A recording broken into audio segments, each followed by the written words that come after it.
সরষের তেল দেবো, পেঁয়াজ কুচি,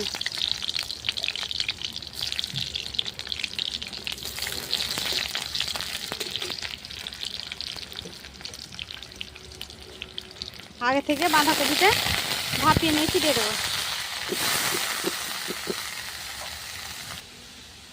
লাল করে ভেজে নিয়েছি, এবার আলুগুলো, কাটা আলুগুলো দিয়ে দেবো।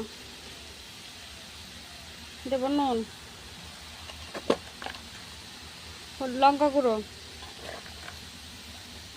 হলুদ গুঁড়ো, ভাজা জিরে গুঁড়ো, ভাজা ধনে গুঁড়ো, অল্প পরিমাণে পানি দেবো,